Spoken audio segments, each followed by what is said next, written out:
Hi, guys. Welcome back to Chadderbox, where we talk about stuff that keeps you awake at night.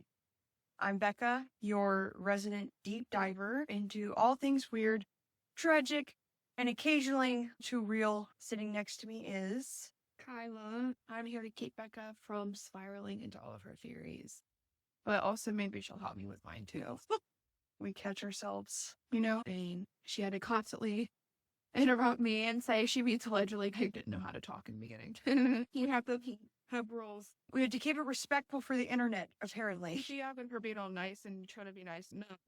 I don't care if they listen. That's why I have issues. Today, we're talking about one of the darkest stories in professional wrestling history, the story of Chris Benoit. You've probably heard the headlines of it. We are digging deeper to give you the details about his rise, his mental decline, how many years of head trauma turned one of wrestling's greatest heroes into the center of an unimaginable tragedy. It sounds like a movie, but we'll unpack it. We're also addressing Antonio Brown, the current story about someone in the NFL. This episode's going to be heavy. Don't worry. We'll find moments to laugh. Grab your coffee, settle in, tune out your boss, put both headphones in. Let's get into it. So, Chris Benoit before the crime. Before the name Chris Benoit became known as a murderer, he was a hero to millions of people.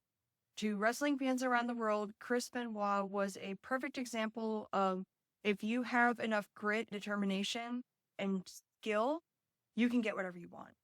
He wasn't loud and cocky type showman that you typically see with WWE. He was known as the quiet, the coy boy. But he did have a larger than life personality when you got to know him. He was super muscular, but a teddy bear.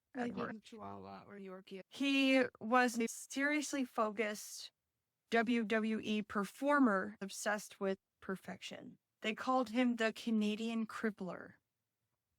He trained harder than anyone, watched thousands of hours of tapes, perfected every move, every hold. Inside the ring, he was ruthless.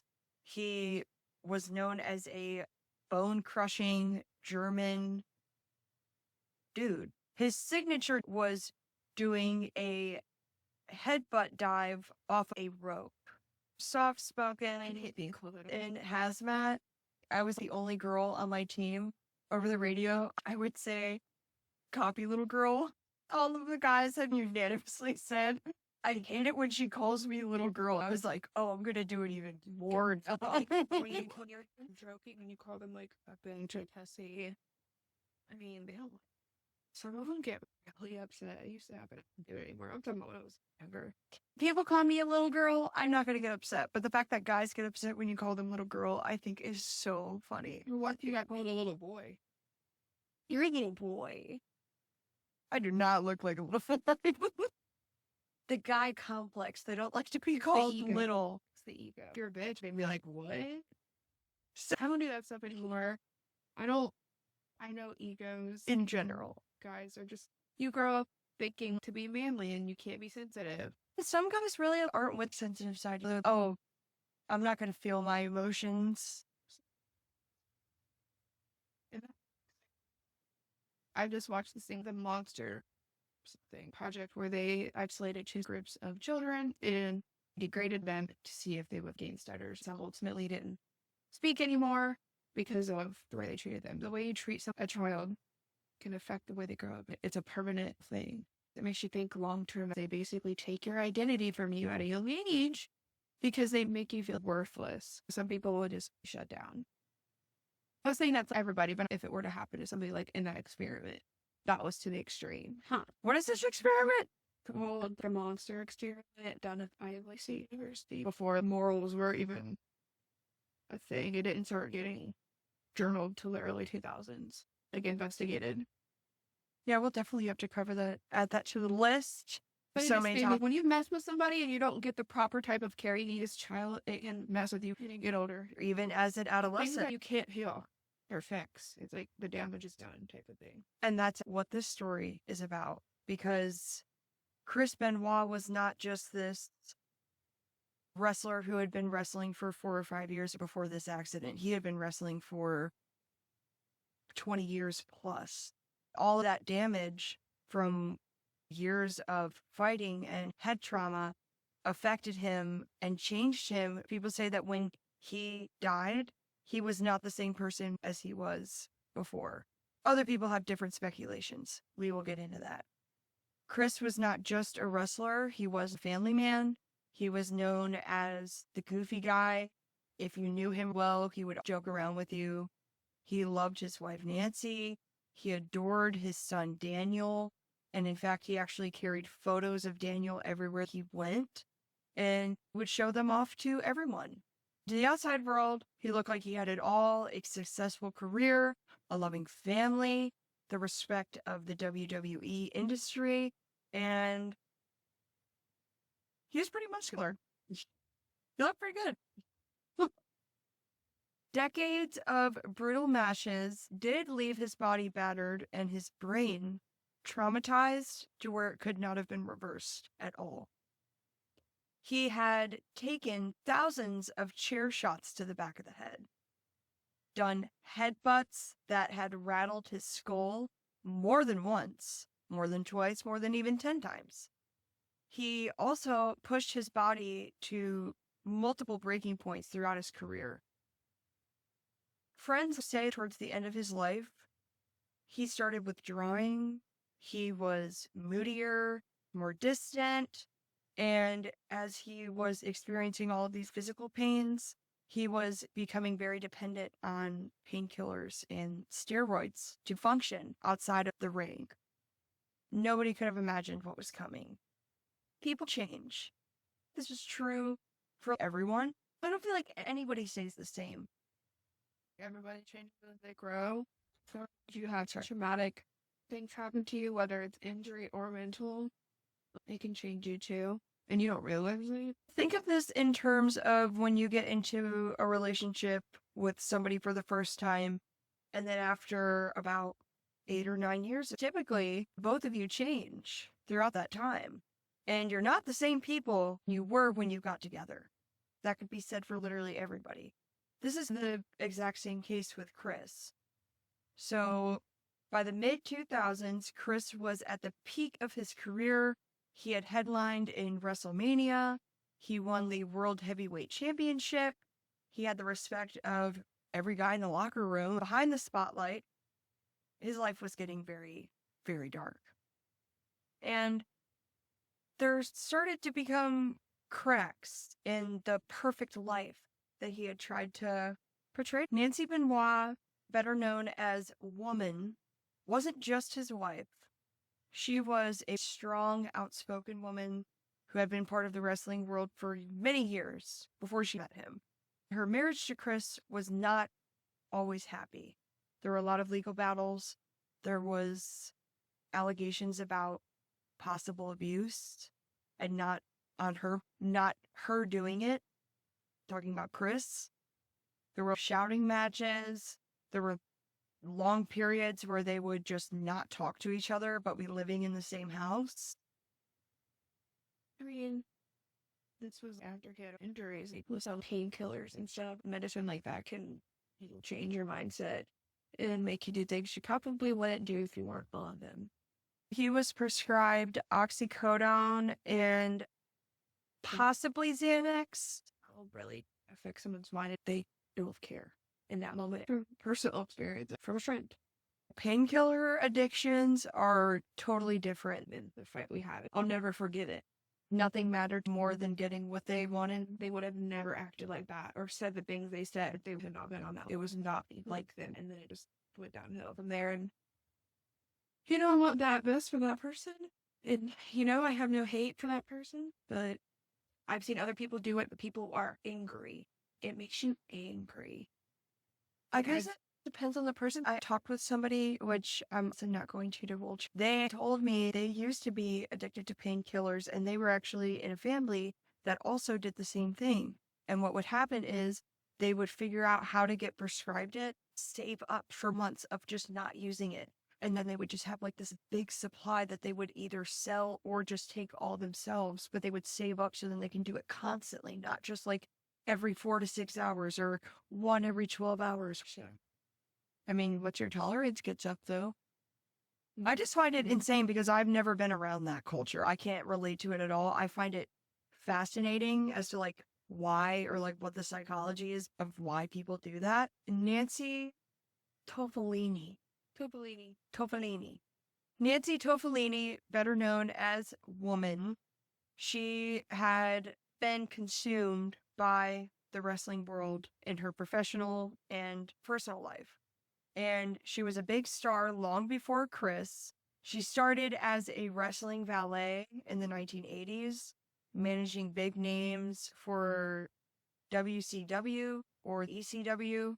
She was a very strong, smart, tough-ass bitch, both in and out of the ring. Fans loved her for her fierce on-screen persona. Behind the scenes, Nancy was known as a warm, quick-witted, fiercely loyal to her friends type of girl. In 1996, Nancy married Kevin Sullivan, a WCW booker and wrestler. When her career crossed with Chris's path, she was actually part of a wrestling storyline, and Nancy was written into the angle that she would leave her husband on screen for Chris. Plot twist, it happened in real life. She actually fell in love with Chris for real, and she does say that it was love at first sight. The affair ended her first marriage, and by 1997, Nancy and Chris were openly together. Despite the drama of how it started, friends say they were madly in love from the beginning.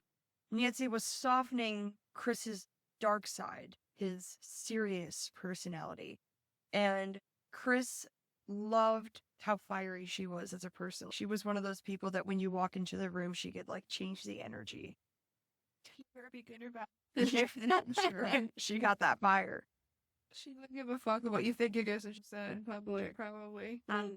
She was gorgeous. She's cute. She's gorgeous. Give Daryl about her, so. For reference, Nancy. So, oh wait, Nancy, bitch. Like a wrestler. Like a WWE girl. She got that Black Cat vibe for real.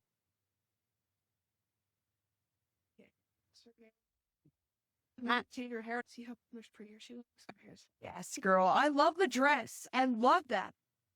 Like, I actually love that. Yeah, I love that. So, and then also, while we're showing her, let's show Chris. So we know what we're talking about. This is Chris. Chris' height and weight. He was 5'11" and 220 pounds.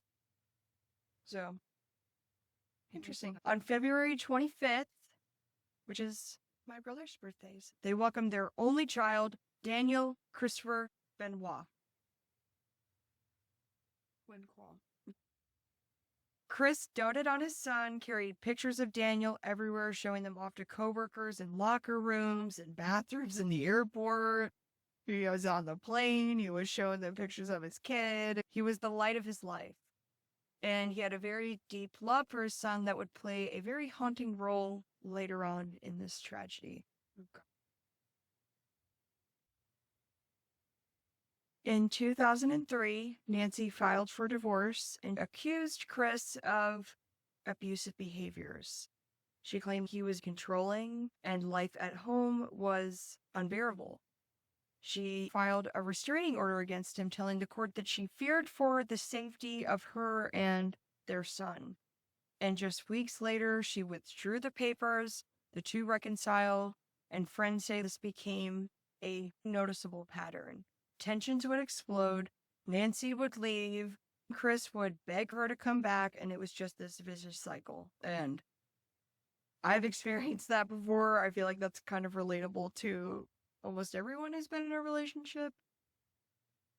Yeah. I've been in relationships where I kept going back to the person and it wasn't in my best interest. These problems are deeper than just normal. This head damage has done something to him more extreme. On top of the medicine and the damage to the head, a lot of things can change the way you think and act in moments, especially when emotions are heightened. No one gets an excuse for what they do, but it's like another part of your brain clicking and you not having that like cognitive ability to realize, oh my god, this isn't wrong until after it's done type of thing. And you are regretful and remorseful, you feel bad, but you're still going to do that kind of fucked up shit. And it could be minimal or it could be very big things that you do.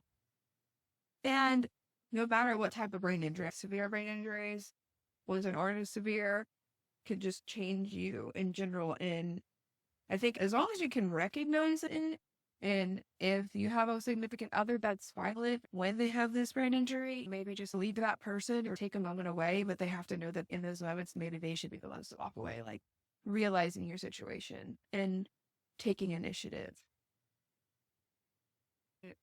Experience depression, anxiety, aggression, impulsivity, and suicidal thoughts.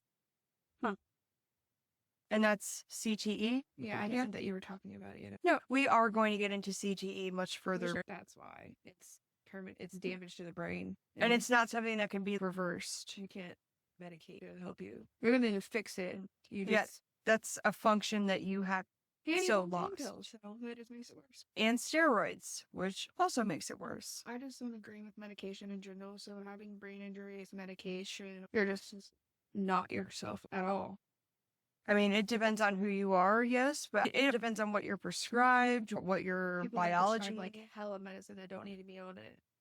Like there's better ways to be healthy. Like there are more natural ways to get healthy. If you just change your diet and do different things, you can see a change in your lifestyle and health. But people don't want to do that. They just want to take medicine. It's all about advertising. So yeah, I feel that because one thing I've told Eric, which sensitive topic, I know, also off topic, but whatever, Chadderbox bitch. One thing I've told Eric is if I ever get cancer, I will never do chemo. Chemo poisons the body. I will work with a natural, holistic doctor. I will eat totally different. Eric tells me, he's like, oh, that's going to change if that happens. And I'm like, no, it's not. I will never do that. So me not wanting an epidural. Someone would have permanent back pain for the rest of their life from getting that thing in their spine. That freaks me out. I know it's not common, but that's how I feel. Every woman has got an epidural. It's probably more epidural, less natural birth nowadays. That's why I'm scared. I've had two, and they didn't work most of the time because they did insert it wrong and it went to my legs.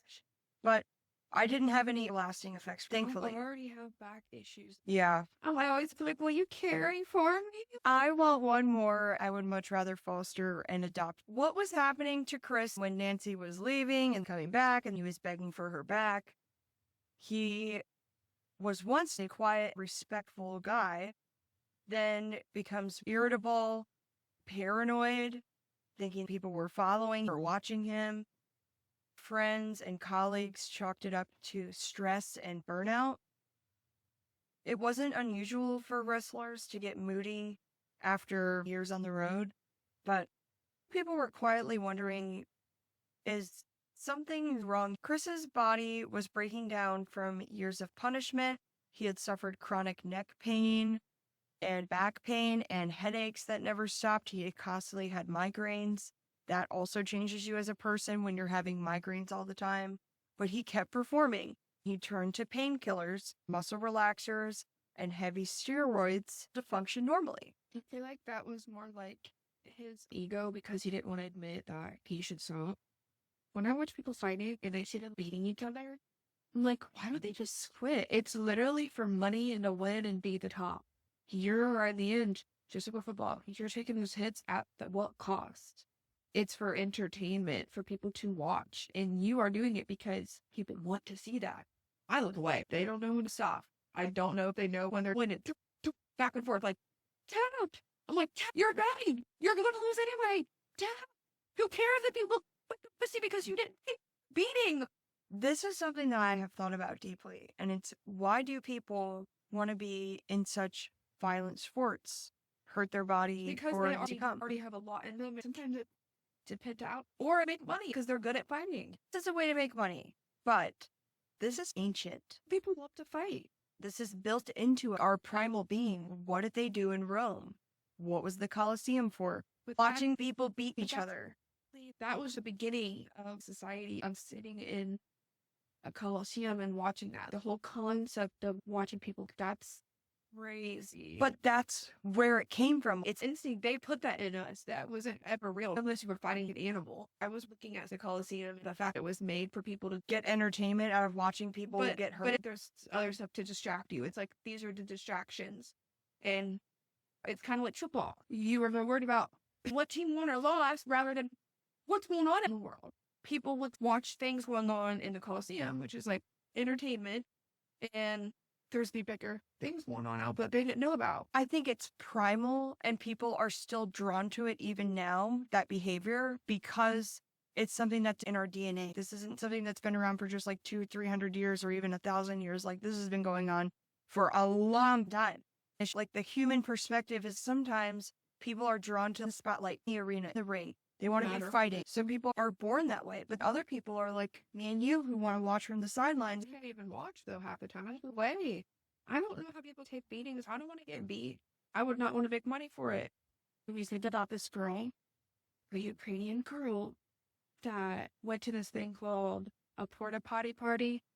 These guys in Dubai invited her to this party. Usually they will offer you money in gifts, and they ended up taking her phone and her things and basically scalped her and threw her off a building, like a 7-foot building. And they had to put her in a coma. It was a wealthy Russian guy's child, and no one could be blamed. He paid for her medical bills. She needed over 7 surgeries. Her spine was broken and had all kinds of shit. I'm not even going to go into detail, but basically fucked up. Like, you make the getting hurt and stuff, anything about that. Because I'm just like, I don't know. It's fucking nuts. People are psycho. Some people are born that way. I feel like, that's another. It's like a primal instinct, a weird, which isn't good. Who knows what happened back in the day? That person got away with it because of money. It's nature versus nurture. Are you nurtured growing up, or just doing whatever you want? You're raised. If your dad was the same way, and all you seen was him treating women that way, then you're going to treat women that way. There have been monsters born to good families, and not always. Usually, though. Usually it's a like that person that was like, or it had a good life, but the family wasn't mentally there for them.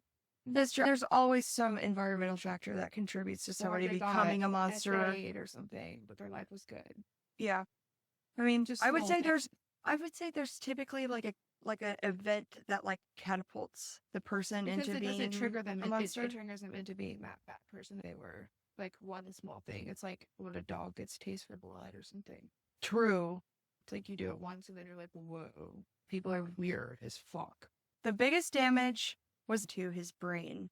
Thousands of concussions from his diving headbutt.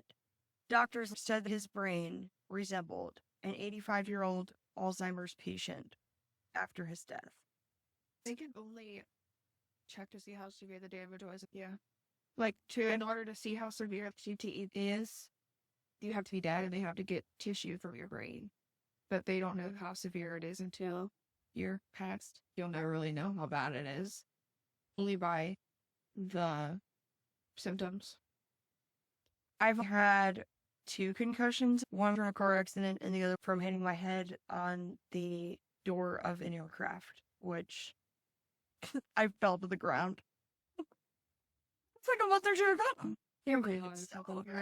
Look, this big bump right here, and I literally couldn't stop talking like Jennifer Coolidge. Many concussions.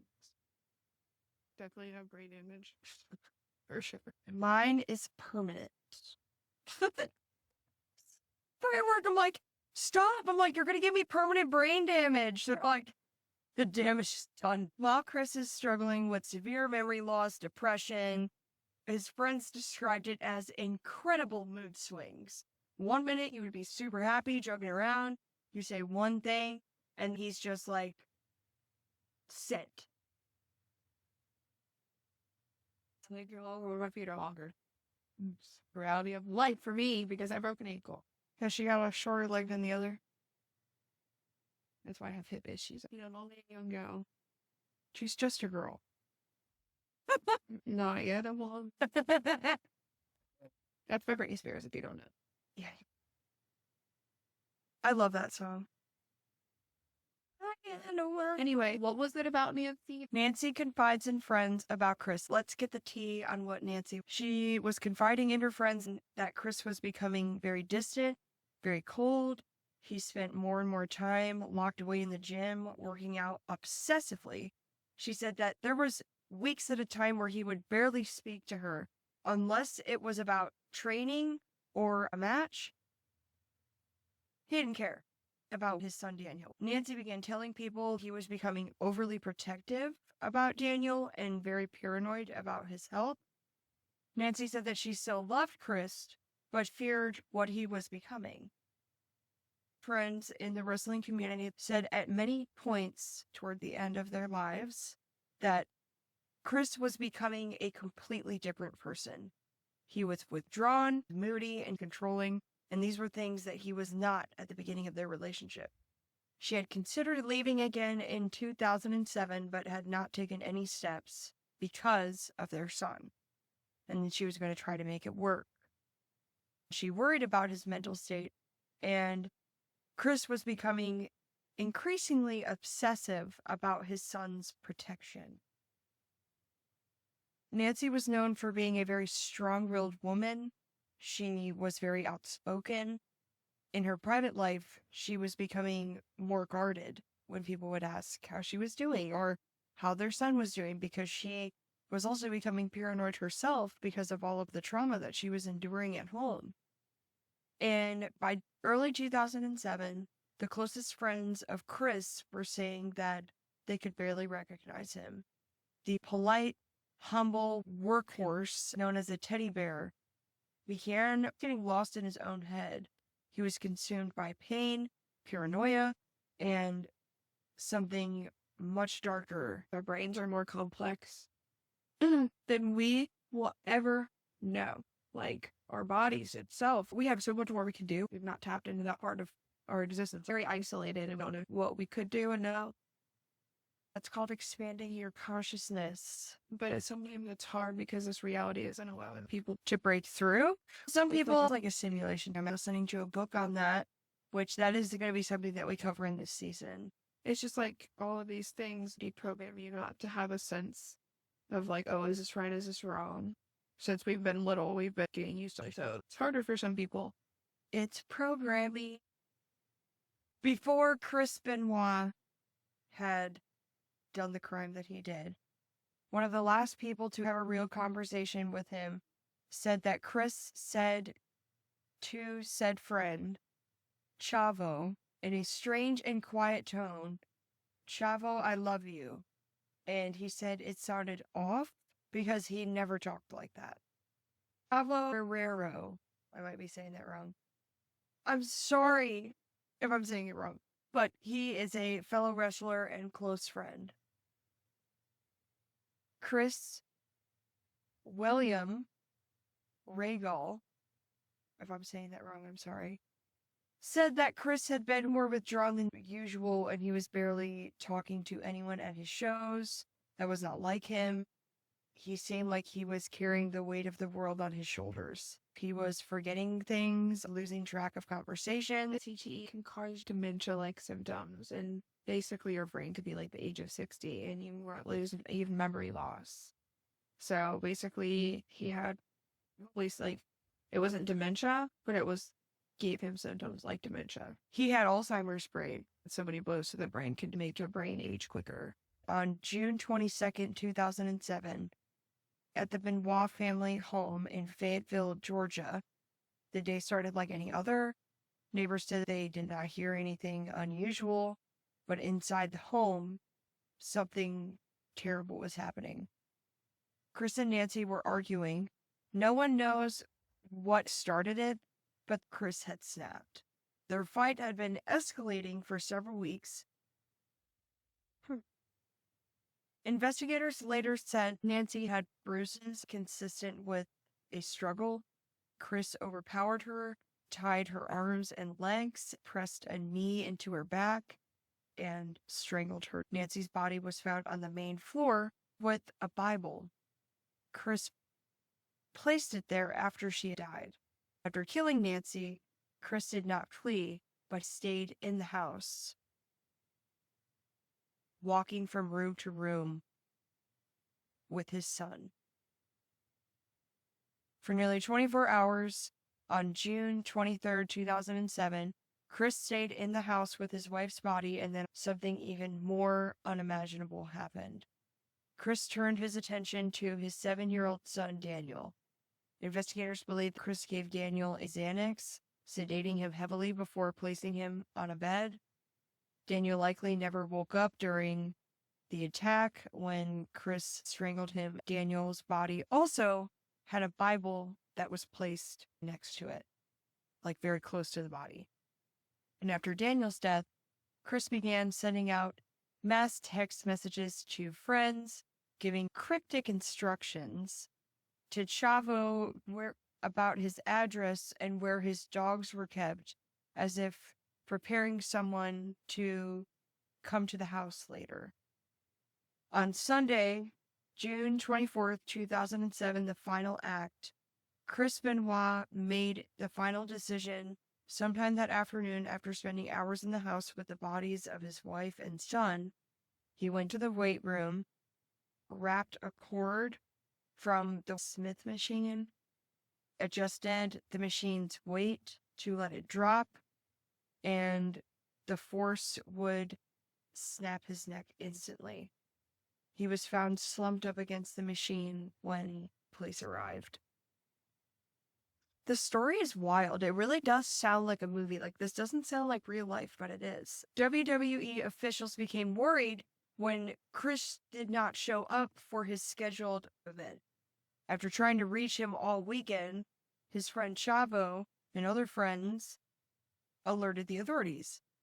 The police entered the house on Monday, June 25th, and they found all 3 bodies: Nancy in the living room, Daniel in his bedroom, and Chris in the gym, each with Bibles placed beside them. So, my question, after reading all of this, was, what does the Bibles mean at the crime scene? These are theories, because we're never going to know, because we can never talk to Chris about it. But Nancy's Bible was left on the living room floor next to where she was found. Daniel's was placed beside the bed. No suicide note. No written explanation. Just silent objects positioned deliberately.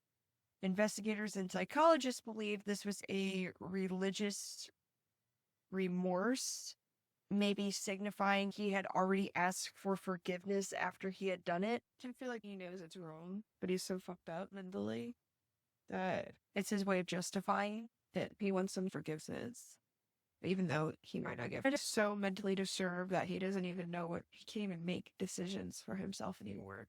He doesn't have that conscience in his brain telling him what's right or wrong. It's like his conscience is messed up too. So when you don't have the right track of mind, it's hard. In a way, he knew it was wrong, but he still did it because he was so mentally disturbed. There was another voice in his head like, do it.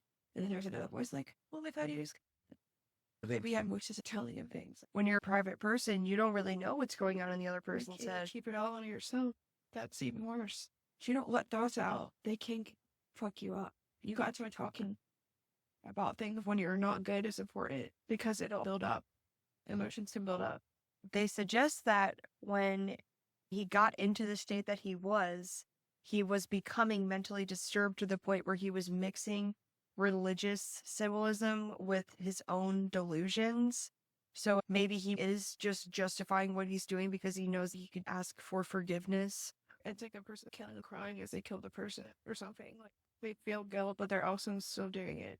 Yeah. I don't know. It's like you'll never really understand it. I don't think it's something we can understand unless we're the person doing it and having those thoughts. Thoughts can be the death of anybody, to be honest. Absolutely.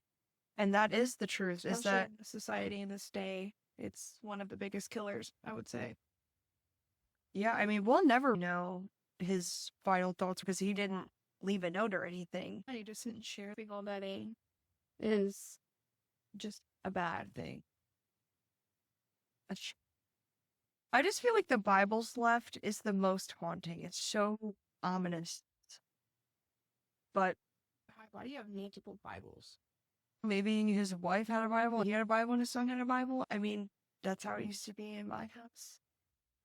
I grew up in a religious family. Theories on why it happened. WWE did something unprecedented. Wrestling fans were shocked. WWE didn't know what happened the night the bodies were discovered. WWE aired a tribute show to the Benoit family, only to pull it from circulation on TV after it came to light as a murder. They thought that the whole family was murdered, but by not Chris. But when it was found out that it was Chris, then they pulled their tribute.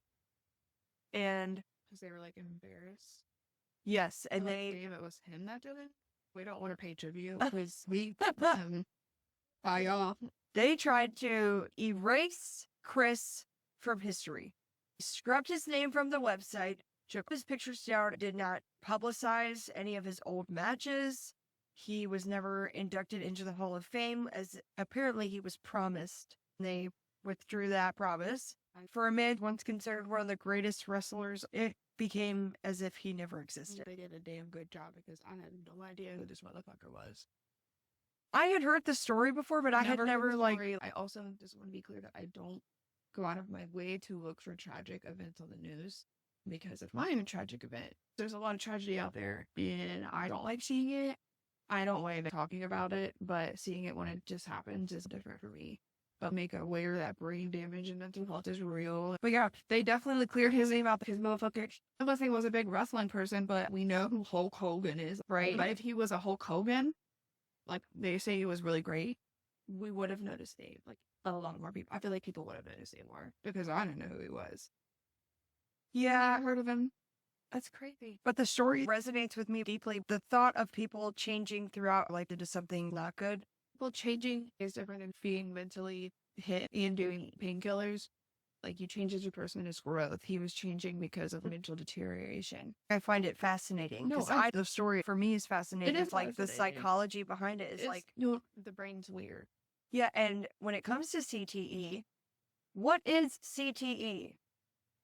CTE is severe brain damage. Months after Chris's death, Chris's brain was examined and they said that his brain looked like an 85-year-old Alzheimer patient. Years of concussions and head diving had caused what is known as chronic traumatic encephalopathy, CTE, a degenerative brain disease that is linked to memory loss, paranoia, depression, and violent behavior. So we know what roid rage is. He also was known to have very high levels of testosterone in his system when he died. Worse, steroid pills, brain damage. That man was set up to fail. He should have had help, but you can't intervene unless they want it. If someone would have been more recognized that he wasn't fit to make that decision type of thing, because he had dementia-like symptoms.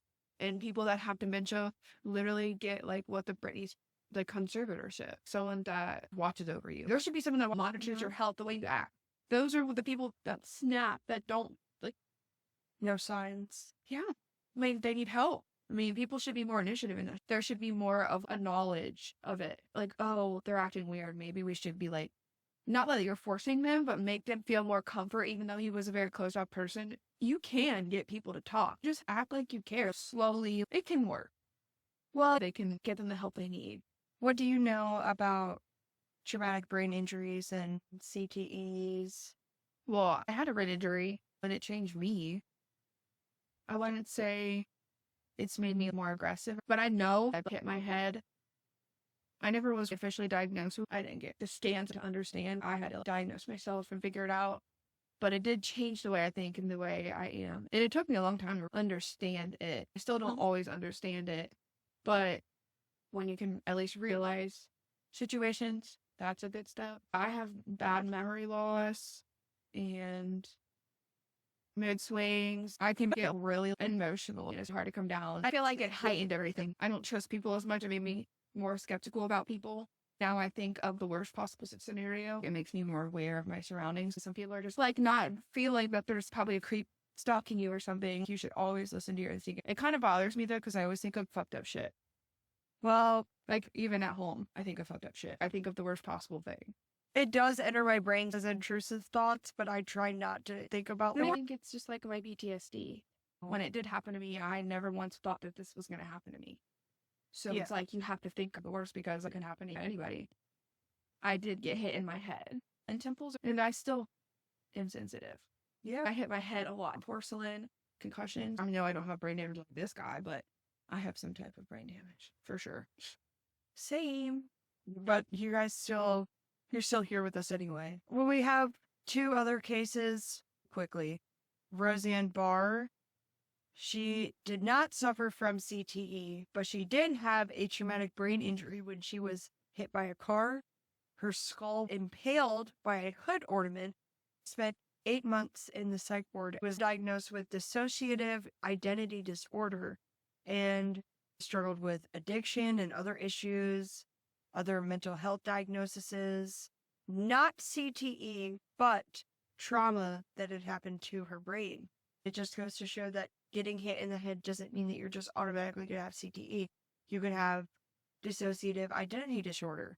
Sam Kinison also had a brain injury at the age of 3 when hit by a truck. This resulted in brain damage and epilepsy.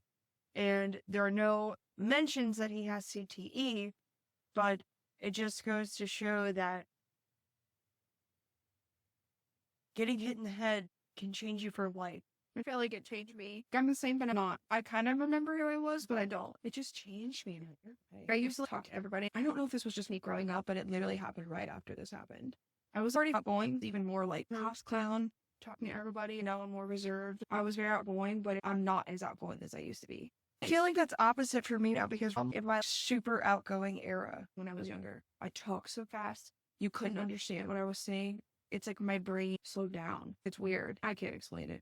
I never got someone to explain it to me, so I kind of just have to make shit up as I go. And how I feel, that is what makes sense to me. Ain't nobody else helping me. This has been since 2014, so this girl has had 10 years of figuring out my emotions and stuff. On top of having high progesterone and estrogen, I have the brain injury. Well, Kiki out here doing it. I think she's doing better than me. I'm almost falling apart most of the time, but I don't know. Kiki seemed to have it together, in my opinion. She don't think she do, but to me, I think she's strong. I do.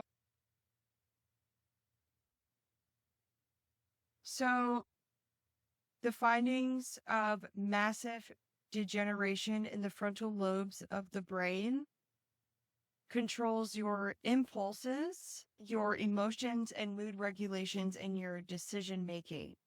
Severe chronic traumatic encephalopathy,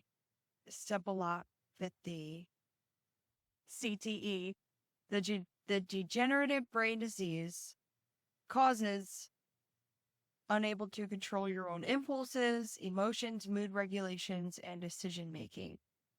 And how long did Chris have CTE? They assume that he had it for decades. His wrestling career was 22 years of continuous head trauma. And by the mid-2000s, friends noticed the serious mood swings, memory loss, and severe personality changes. He began withdrawing from his friends and suffering from increased paranoia from 2005 to 2007. A lot of his symptoms are very closely related to CTE symptoms. And Eddie Guerrero's death in 2005 was his turning point when his mental health declined very sharply. And what are the risks of being a wrestler, male or female? The physical risks are the most real, and here are the most verified dangers in the wrestling world. And that is brain and neurological damage. You're doing stuff like headbutting, punching, elbowing, kicking to the head, knee to the head. Repeatedly getting concussions like Chris did is especially dangerous. Wrestlers develop spinal injuries very easily. They can tear ligaments very easily. They can have a lot of joint degeneration from constant impact. And massive uses of steroids often lead people to have roid rage, known as high mood swings, heart problems, and hormonal imbalances. And female wrestlers also have faced this pressure for physical perfection in the wrestling world, which leads to steroid use and eating disorders. You're also dealing with a lot of sleep deprivation because you are on the road a lot, typically exhausted. A lot of wrestlers deal with depression from not being able to see their families and trying to heal their physical ailments. Some people just love it. This is not for everyone. You got to be built different to enjoy this stuff. Wrestlers are known to turn to painkillers, alcohol, and sleeping pills to cope with pain. And that's when the lifestyle typically becomes too much. Many wrestlers from Chris's generation died young due to heart issues, overdoses, and other mental health challenges. So very quickly, we're going to talk about Antonio Brown. This is a recent case of CTE making headlines. Let's address the current status of the NFL. So Antonio Brown was once known as one of NFL's brightest stars. He was a wide receiver with impossible speed. He was known as very precise and had a charismatic persona. He was drafted in 2010 by the Pittsburgh Steelers. He quickly became one of the best breaking records. Off the field, he was a good dude. He was very happy. He liked fashion. He had good energy. And as his career went on, Antonio Brown started changing into a person that he was not before. In 2018, Brown's once laser-focused ethic was replaced by very erratic behavior. He started clashing with his coaches, storming out of practices, having fights with teammates very publicly. This became a major controversy for fans because he was doing these strange social media rants. He was being odd in the interviews, almost like he was angry. He was getting lawsuits and accusations from his reckless behaviors that led to an inciting incident. And in 2019, he traded multiple times, suspended, and eventually walked off the field mid-game during a Tampa Bay Buccaneers match. And he stripped off his jersey in front of the crowd, and it was a public spectacle. Everyone was like, what just happened? The change that turned everything was January 9th, 2016. I was in college during this time. And that was the Vontae's perfect hit. During the playoff game, the Cincinnati Bengals linebacker delivered a brittle helmet-to-helmet hit that knocked Brown unconscious, and he suffered a concussion so severe that he was incapacitated for days. After that, his behavior started to shift drastically. Teammates said he became moodier, unpredictable, and less like the Antonio they met initially. Doctors speculated that Brown may suffer from CTE, the same brain disease that Chris had. While Brown has never been publicly diagnosed by his own doctor with CTE, many are speculating that all of these sudden behavior changes are consistent with impulse control problems, mood swings, paranoia, and poor decision-making. Antonio Brown and Benoit. Chris's tragedy showed how devastating that CTE can be when it gets to the worst possible point. The latest incident came in May when Antonio was involved in an incident outside a celebrity boxing event. Brown reportedly took out a firearm and shot at someone after getting into an argument. A warrant was pulled for his arrest, and he posted on social media over the weekend that he was out of the country, sparking speculation that he was attempting to flee. This is his post. I'm out the country, ain't no more child support, tell your mama, get a job. They think he's in the Middle East, but that's the current state of affairs for Antonio Brown. Thank you for sticking with us. If you've stuck with us this whole time, I have really enjoyed this topic, and I hope you did too. Chris Benoit's story is tragic, but it makes you ask a lot of questions. And also Antonio Brown, Sam Kinison, Roseanne Barr, all just other examples of what can happen when you have a traumatic brain injury, whether it's CTE or something else. The brains are delicate. They treat them with care. Otherwise, you're not going to know it because you won't realize it. You got to take care of yourself. Sometimes taking care of yourself means not putting yourself in the ring to get the shit beat out of you. Or that. But if it's in you to want to do that, You know the risks. but you still do it anyway because you love it. That it can happen potentially. Just like gymnasts. I respect gymnasts so much, but like they have so many hip problems, issues with joints. I got hip problems with soccer. About 18 years. I started when I was like 5. So like 13 years of playing soccer. I played a toll on me. And I played soccer, basketball, football for fun, cheerleading, baseball, softball. I broke my ankle. The doctor said that wasn't going to affect my grip plate. One of my left foot, broken ankle one, smaller than my right foot. I feel like I walk with one leg long. One knee doesn't bend as much. There was like, it has to be from the broken bone. I shattered all the bones here and I broke one of my fingers on this side and it never grew back the same. Literally, people have done my nails are like, what is wrong with this nail? And like, literally, you can see it's twisted because my dad splinted my finger too hard and then my finger was inward in the split. So now my finger is a bit inwards. How old were you? 13 or 14. It was still growing. And it's messed up. No matter what injury you have, any sport can change your life in a good or bad way. Leave us a comment because this is Chadderbox. Big announcement.